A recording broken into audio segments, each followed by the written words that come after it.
हम लोग कर लेते हैं डीएलएड फोर्थ सेमेस्टर के जो आपके साइंस के पेपर हुए थे उसका पूरा सोल्यूशन कर लेते हैं बच्चों।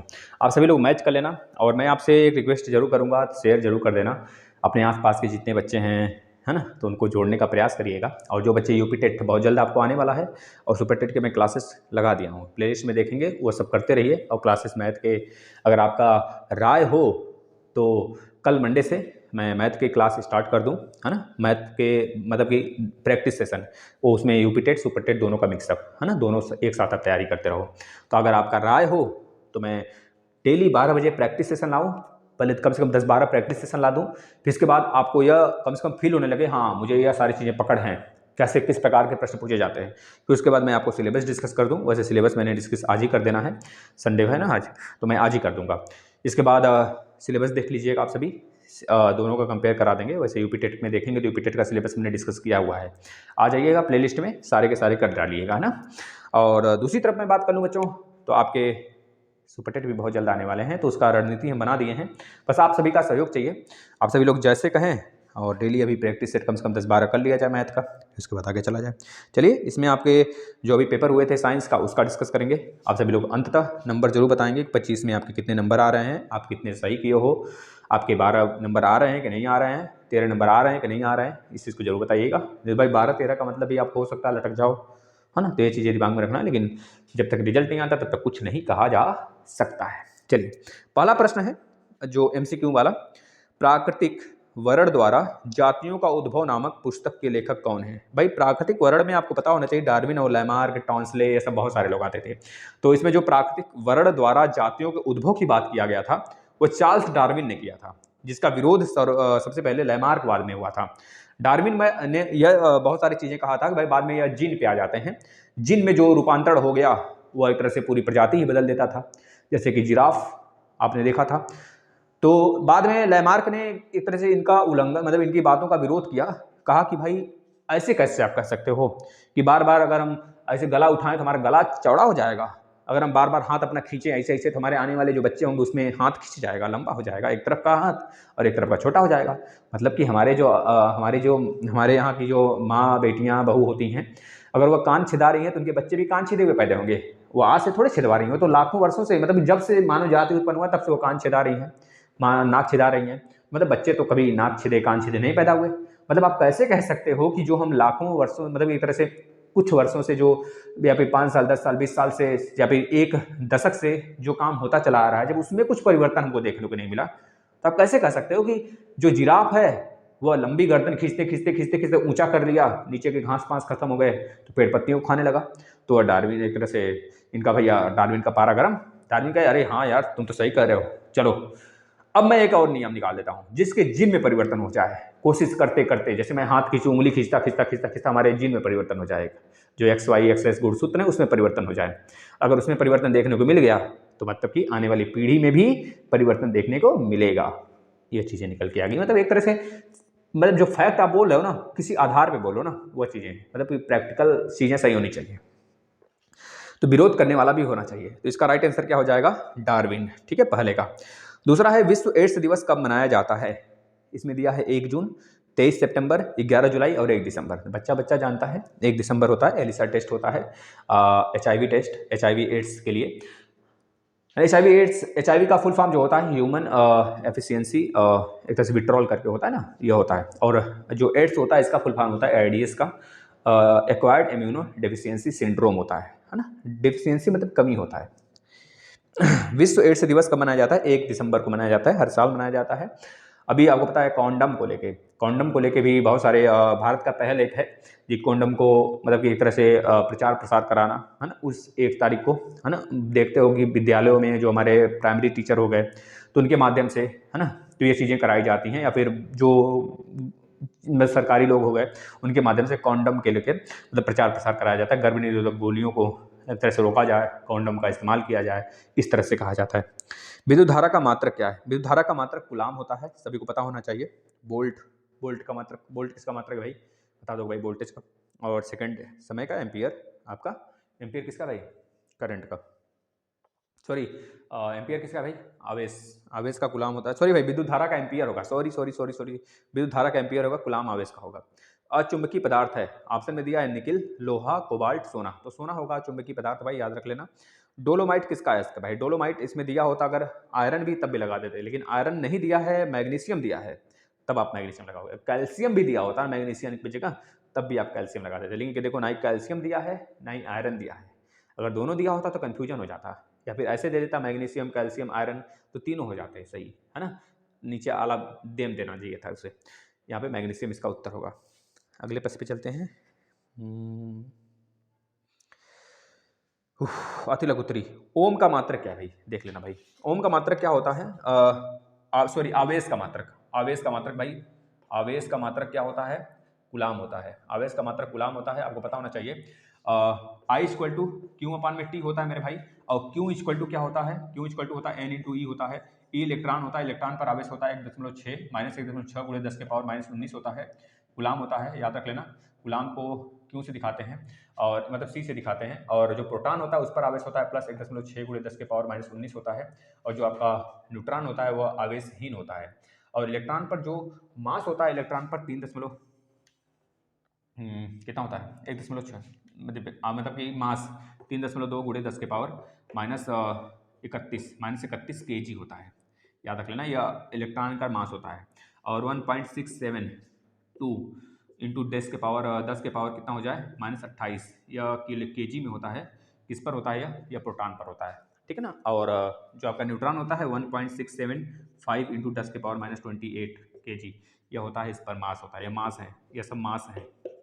ये जो मास है हमारा प्रोटॉन का है, यह इलेक्ट्रॉन का न्यूट्रॉन का है, और ये वाला इलेक्ट्रॉन का है भाई। ये सारी बातें आपको पता होना चाहिए, है ना। ठीक है, अगला देखना। यह हो गया विद्युत क्या था? आवेश का मात्रक क्या है, तो बता देंगे आप। एक आवेश का मात्रक क्या हो जाएगा भाई? कूलाम हो जाएगा। आवेश यहाँ से आप निकाल लोगे, Q equal to I into T होता है। कूलाम इसका मात्रक हो गया। और पूछा गया है भाई आवेश, एकांक आवेश किसे कहते हैं? एकांक आवेश का मतलब 1 एम्पियर। 1 एम्पियर में 1 एम्पियर 1 सेकंड में, 1 एम्पियर धारा 1 सेकंड में, 1 एम्पियर धारा 1 सेकंड में किसी परिपथ में, किसी पाथ में प्रवाहित होती है, तो उसे एकांक आवेश कहते हैं। अगर आई की वैल्यू 1 हो और टी की वैल्यू भी 1 सेकंड हो और इसका 1 एम्पियर हो धारा का मान, तो क्यू बराबर कितना आएगा? 1 कूलाम आ जाएगा। यही लिखना चाहिए था आपको, तो एकांक आवेश पता हो जाता। अगला प्रश्न है, ओम के नियम को परिभाषित करिए तथा प्रतिरोध व विद्युत में संबंध बताइए। भैया हो जाएगा। ओम के नियम को परिभाषित करने के लिए हमको पता होना चाहिए क्या करना होता है भाई। एक चार्ट बनाया जाना चाहिए, जो कि चार्ट में भी जो होगा डायरेक्टली प्रोपोर्शनल होगा आई के। जो ओम का नियम है भाई, ओम का नियम जो है, यहाँ पर करंट लिख लीजिए, यहाँ पे भी लिख लीजिए वोल्टेज, तो ये दोनों एक दूसरे के डायरेक्टली प्रोपोर्शनल होते हैं, यही ओम का नियम होता है। V equal to I R आ जाता है, आर कांस्टेंट होता है, I R equal to V बटे आई, वोल्ट अपन में एम्पियर होता है, मतलब कि धारा होता है। इसका मात्रक होता है ओम हो जाता है। ओम को ऐसे दिखाते हैं, यहाँ तक लेना। और क्या पूछा गया इसमें? और क्या पूछा गया है? पूछा गया भाई प्रतिरोध और विद्युत में संबंध बताइए। प्रतिरोध आपको पता है आर इक्वल टू वी बटे आई, आई और आर में संबंध, मतलब कि आर डायरेक्टली प्रोपोर्शनल टू 1 में आई कर सकते हो। करंट बढ़ेगा, अगर करंट बढ़ेगा तो प्रतिरोध क्या होगा? घटेगा, याद रख लेना, क्योंकि आपको पता होना चाहिए। प्रतिरोध का मतलब रजिस्टिविटी, किसी चीज़ को रोकना, करंट को रोकना, बहने न देना। जैसे आप देखते होंगे जो चिमटी लगाते हैं बैटरी में, जो पहले आती थी ना शादी टीवी, तो गांव घर में जो रामायण आता था कभी पुराने समय में, तो हम लोग मतलब कि हम तो मतलब बहुत छोटे थे, थोड़ा बहुत याद आता है, करीब 1 साल 1.5 साल के रहे होंगे, बहुत, लेकिन 2 साल के रहे होंगे भाई और थोड़ा बहुत अभी भी याद है। मिट्टी का घर था, तो गाँव के लोग आ जाते थे खमिया में देखने के लिए। खमिया मतलब समझ रहे हो ना, बरामदा जिसे कहा जाता है, थोड़ा मतलब कि क्या कहते हैं उसे, अभी है पुराना वाला घर मेरा, तो उसमें बहुत ज़्यादा मतलब कहा जाता है खमिया टाइप में जगह है, बहुत ज़्यादा जगह है, मतलब कि करीब करीब जितना यहाँ का रूम है 3-4 रूम मिला दो तो उतना बड़ा जगह था। खमिया में बैठकर लोग, सारी महिलाएं आती थी, रात में 9 बजे आता था, मेरा मैड दादी बताती हैं, तो लोग आ जाते थे देखने के लिए। अब लेकिन वीरान हो गया है गाँव, कह लो ना। बच्चे अगर किसी दूसरे के घर के चले जाए ना, किसी दूसरे के घर, खाए मत कुछ, कुछ दे दी, खाए थे कुछ दे देगा तो फिर मर जाओगे, यह सब मतलब मेंटलिटी आदमी का गजब बीमार हो गया है एकदम, समझ लो, है ना, बेहद धो दिया है। करंट बढ़ा तो रेजिस्टेंस कम, रेजिस्टेंस बढ़ा तो करंट कम, इस तरह की बातें आप याद रखेंगे। आवर्त तथा वर्ग से आप क्या समझते हैं? किसी भी पीरियोडिक टेबल में जो क्षैतिज होता है, जो क्षैतिज होता है उसे आवर्त कहते हैं। आवर्त हमारे पीरियोडिक टेबल में 7 हैं। पहले आवर्त में 2, दूसरे 2 एलिमेंट, दूसरे और तीसरे आवर्त में 8 एलिमेंट, दूसरे और तीसरे में 8, चौथे और पांचवें में 18 एलिमेंट, छठे में 32 एलिमेंट और सातवां इनकम्प्लीट है। यह आवर्त हो गया, 7 आवर्त हैं और 18 समूह हैं। 18 समूह हैं। 18 समूह में जो पहला 2 समूह है, फर्स्ट यस और सेकेंड यस, है ना, इसे क्षारीय मृदा धातु, इसे क्षारीय धातु कहते हैं। तो इसमें दोनों मिलाकर 18 धातुएं हैं। 18 धातुएं हैं और पी ब्लॉक इधर वाला है जिसमें अधातु उपधातु और भाई अधातु, सब कुछ उपधातु अधातु धातु सब उपस्थित है पी ब्लॉक में। एफ ब्लॉक में 28 एलिमेंट है और डी ब्लॉक में देखिए एफ मतलब इस प्रकार के जो हो ऊर्ध्वाधर जो हो, क्षैतिज वाले को हम क्या कहेंगे, आवर्त कहेंगे, ऊर्ध्वाधर वाले को वर्ग कहेंगे।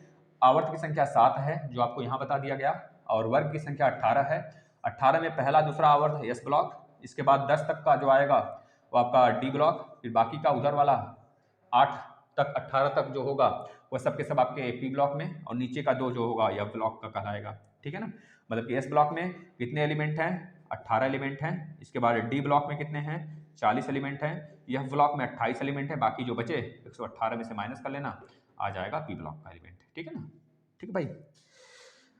अगला देखना, खनिज एवं धातु से आप क्या समझते हैं। खनिज पदार्थ, खनिज एक ऐसा है जो मिक्सअप होता है अनेक जैसे कि धातुओं का। मुझे मान लें कि सोना अभी हमारे सोनभद्र में मिला था, मिर्जापुर सोनभद्र जो है वहाँ पे सोना मिला था करीब 600-700 किलो, लेकिन उसमें खनिज पदार्थ भी मिक्सअप थे, है ना, मतलब कि उसमें इम्प्योरिटी थी, तो उसको निकाला गया, पता चला 16 किलो सोना बचा। तो इस प्रकार से हल्ला तो उड़ा था, बहुत सारा मिल गया, मतलब कि 800, मतलब इतना यूएन में भी नहीं होगा, एक साथ नहीं मिला होगा कभी। तो ये चीज़ें हमको देखने को मिली थी, लेकिन मात्र 16 किलो बचा।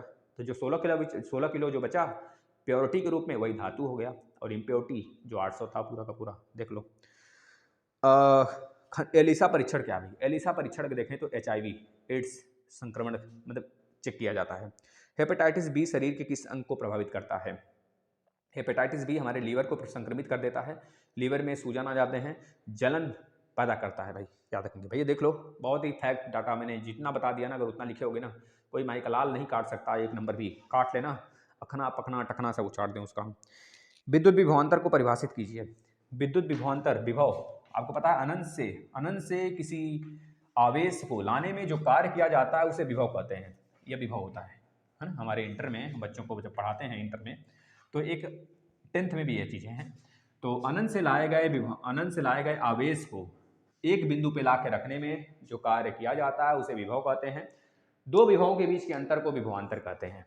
विभव equal to V equal to W/Q होता है। मात्रक जो होता है विभव का, मात्रक जो होता है जूल प्रति आवेश, सॉरी कुलाम होता है। ये चीज़ें पता होना चाहिए। और भाई इसका बीमा भी होता है, इसका बीमा देख लो तो इसका बीमा हो जाएगा mL/10⁻², और कुलाम है तो C⁻⁻1 यह हो जाता है।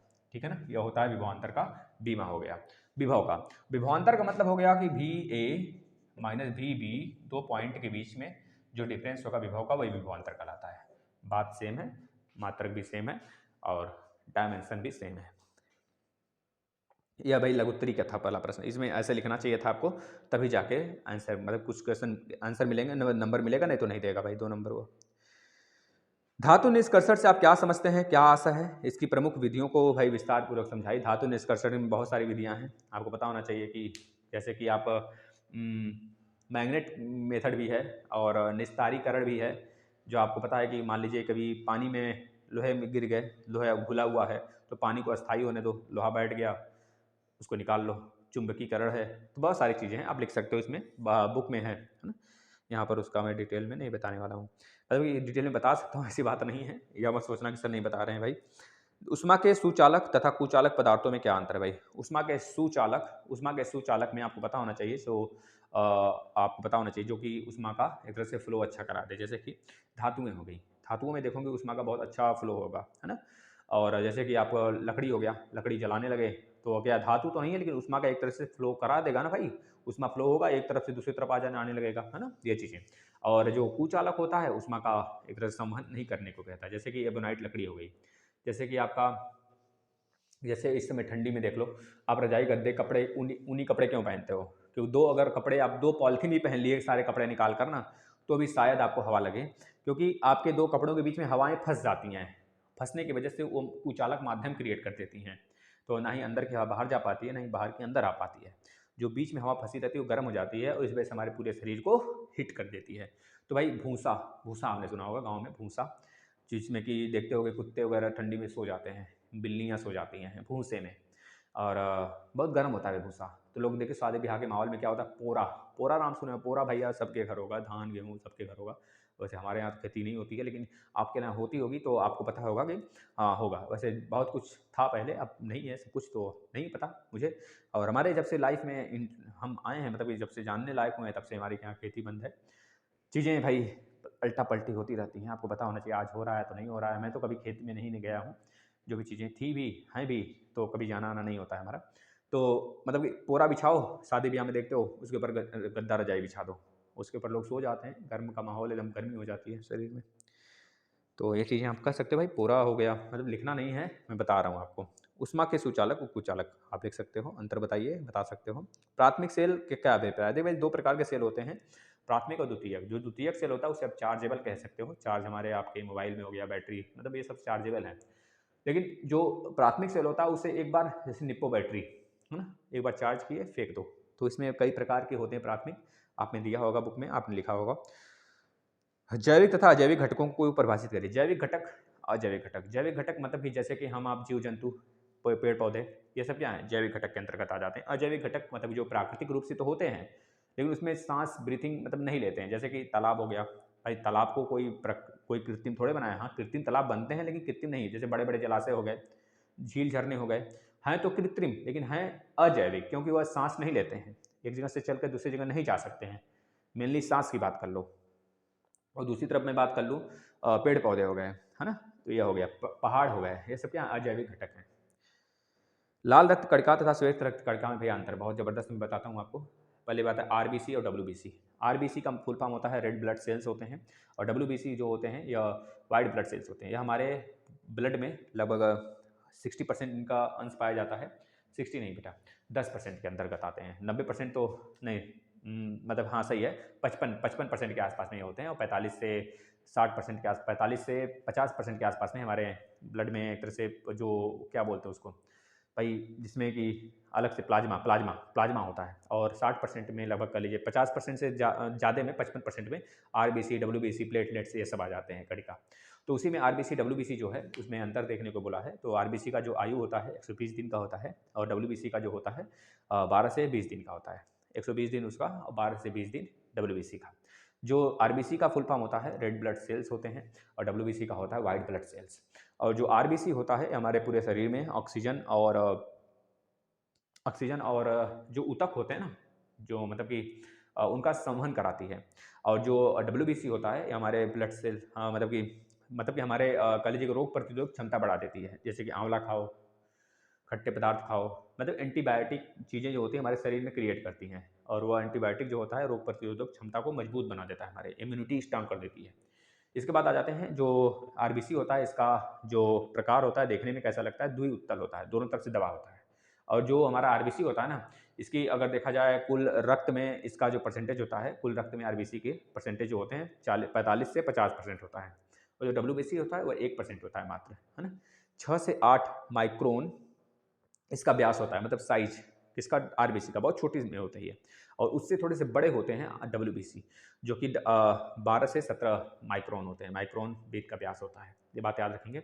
इसके बाद आपको पता होना चाहिए जो कि आपका अस्थि मज्जा होता है, अस्थि मज्जा में एक तरह से उत्पन्न होते हैं कौन भैया, आरबीसी। और जो आपका प्लीहा होता है उनसे उत्पन्न उनमें उसमें उत्पन्न होता है डब्ल्यूबीसी। आपको पता होना चाहिए 5 बिलियन की संख्या में होती है आरबीसी, और करीब 7,000 से 8,000 की संख्या में होती है डब्ल्यूबीसी, याद रखेंगे। और दोनों में अनुपात जो होता है 600/1 का अनुपात होता है, ये बात भी याद होना चाहिए। और कम होने पर यह एनीमिया का प्रकोप हमको देखने को मिलता है। आरबीसी जब कम हो जाए तो एनीमिया हो जाता है, लेकिन वहीं जब डब्ल्यूबीसी कम हो जाती है तो ल्यूकीमिया होता है, सॉरी ल्यूकोपेनिया होता है, ल्यूकीमिया नहीं भाई। ल्यूकीमिया का मतलब होता है वह जब ब्लड ज़्यादा हो जाता है तो ल्यूकीमिया हो जाता है ना, याद रखेंगे भाई। जो आपके आरबीसी होती है वो केवल एक प्रकार की होती है, लेकिन डब्ल्यूबीसी जो होती है कई प्रकार की होती है, जैसे कि न्यूट्रोफिलिया, है ना, बी लिम्फोसाइट, टी लिम्फोसाइट, जैसे कि कोरोना जब आया था टी लिम्फोसाइट में कन्वर्ट कर दे रहा था, कहानी दिक्कत कर दे रहा था। अपने आप को एक तरह से डुप्लीकेट बनाना, एक तरह से अपने आप को कह लीजिए डुप्लीकेट बनाने लगा था, बिल्कुल टी लिम्फोसाइट जैसा तैयार करने लगा था सैनिक। तो डब्ल्यूबीसी सोच सकता, अरे सोचता था कि भाई ये तो हमारे कैटेगरी का है, इसे न मारो, इसे आने दो शरीर में, तो वही आदमी के लंग्स वगैरह में जम जाता था और जान ले लेता था। मोनोसाइट हो गया, ये भी डब्ल्यूबीसी का प्रकार है। और एक और है भाई जिसका नाम है बेसोफिकल, है ना, बेसोफिल, बेसोफिल करके है, ये भी है भाई। इसके बाद एड्स का पूरा नाम बता दो, एड्स के कारणों एवं लक्षणों को लिखिए, एड्स के रोकथाम के बारे में बता दीजिए भाई। एड्स का पूरा नाम आपको पता होना चाहिए भाई, एक्वायर्ड इम्यूनो डेफिशिएंसी सिंड्रोम होता है। और एड्स के कारण और लक्षण और उपयोग बता दो, मतलब उपयोग नहीं मतलब रोकथाम। एड्स के कारण क्या होते हैं? एड्स के कारण बहुत सारी चीज़ें होती हैं, जैसे कि गंदे चीज़ें भी होती हैं और बहुत सारी चीज़ें होती हैं, आपको पता होना चाहिए, सो ये तो आम बात है। और लक्षण लक्षण कब देखने को मिलते हैं? सर में दर्द, मतलब बहुत सारी चीज़ें हमको देखने को मिलती हैं। इसके रोकथाम के लिए कॉन्डम जैसा एक दवा आता है, उसको यूज किया जाए सेक्स से पहले, ठीक भाई। ये सारी चीज़ें हो गई, तो आपको पता होना चाहिए ये सारी चीज़ें, है ना, जो मैंने बता दिया। और इसको आप शेयर करिए, अन्य विद्यार्थियों को बताइए, अपनी संख्या बढ़ाइए। और ज़रूर बताइएगा, मैं कल से स्टार्ट कर रहा हूँ यूपी टेट, है ना, मैथ का प्रैक्टिस। कितने बच्चे आ रहे हैं? और प्ले लिस्ट में आ जाइए, पूरे यूपी टेट का क्लास आपको पढ़ा हुआ है, साक्षात पढ़ा हुआ है भाई, आपके लिए ही पढ़ा है, उसको देखिए। धन्यवाद।